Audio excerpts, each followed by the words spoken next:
Isang magandang araw sa mga taga-subaybay ng aking channel, Dan TV Vlog. Sa aking mga taga-community, taga-support, magandang umaga po, magandang tanghali, magandang gabi, kung anong oras man po kayo sa inyong mga kinaroroonan. Muli, ang inyong lingkod po ay may ibabahagi uli ng isang ganap na kung saan po ito yung araw na ihahatid namin sa huling hantungan. Although itong ate kong to, namatay siya 1 year ago.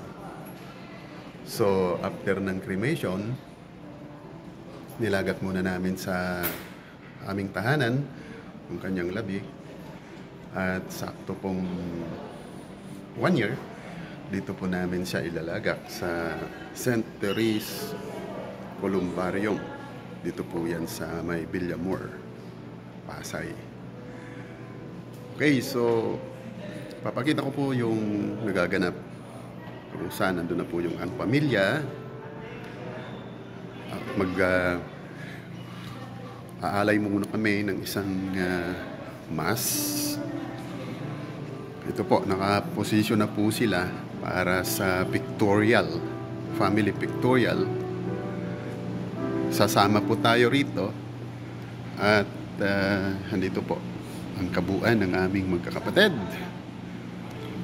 Sasama daw po ako, syempre.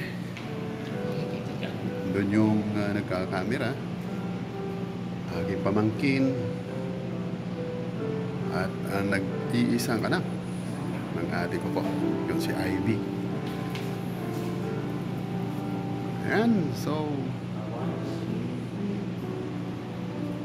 ganun po talaga ang buhay.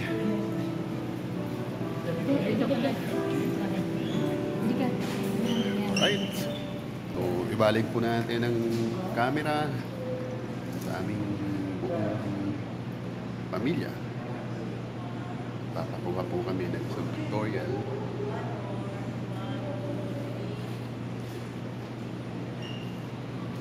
Ayan, isang picture pa.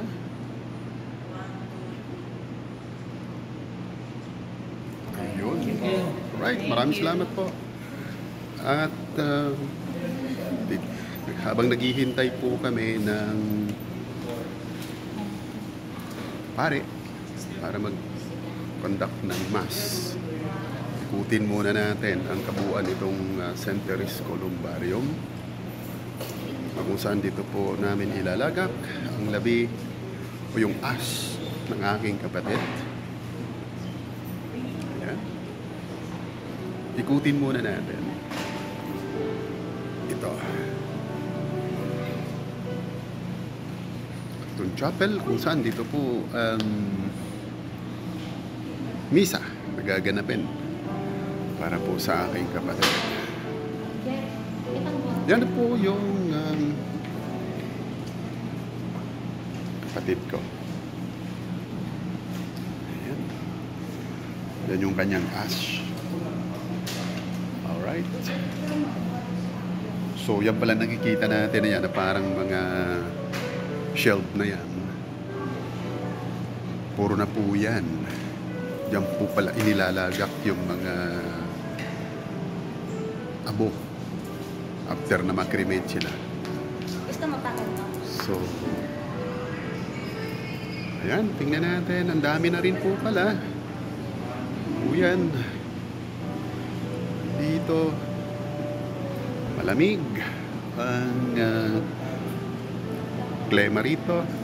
Yan, buong pamilya lang po namin yan. Kakapatid, ilang pamangkin, yung anak ng namayapang ate ko, mag-iisa po yan. Ito po yung kabuuan ng chapel kung saan dito gaganapin yung misa.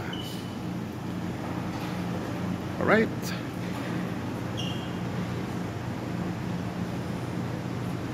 Okay, balik po natin kay Kuya Dan.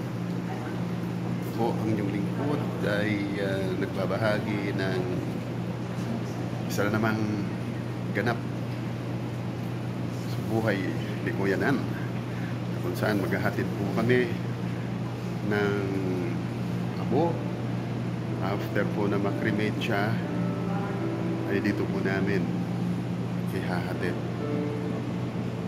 sa St. Teres Columbarium ng aking ate na mayapa.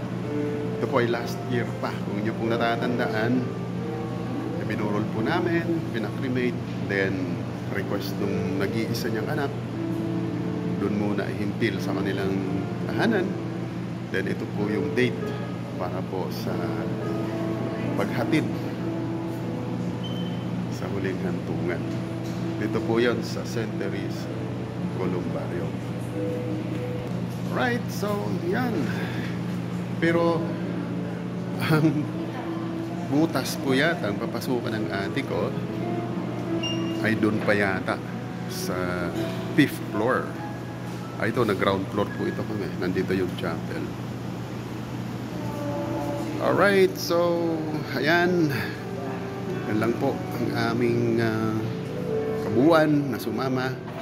Although yan po ay wala pa sa kalahati ng aming angkan, ay sila po yung naka-join sa paghatid. Alright, so mga idol, ito po ang inyong lingkod.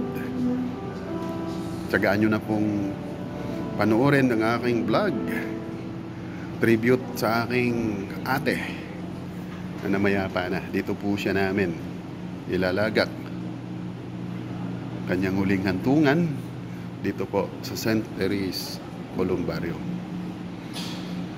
Okay, yan pong ate ko. Parang ang saya-saya niya. Ay, kami naman ang nalungkot, ang iniwanan niya. Alright. Okay, naghihintay pa po kami ng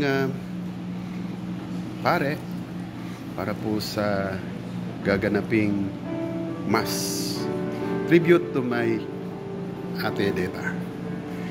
Alright, muli inyong lingkod, Kuya Dan TV Vlog. Don't forget to subscribe and share. Like, sandito na po yung aming pare para po sa misa. Alright, God bless us all. Bye-bye.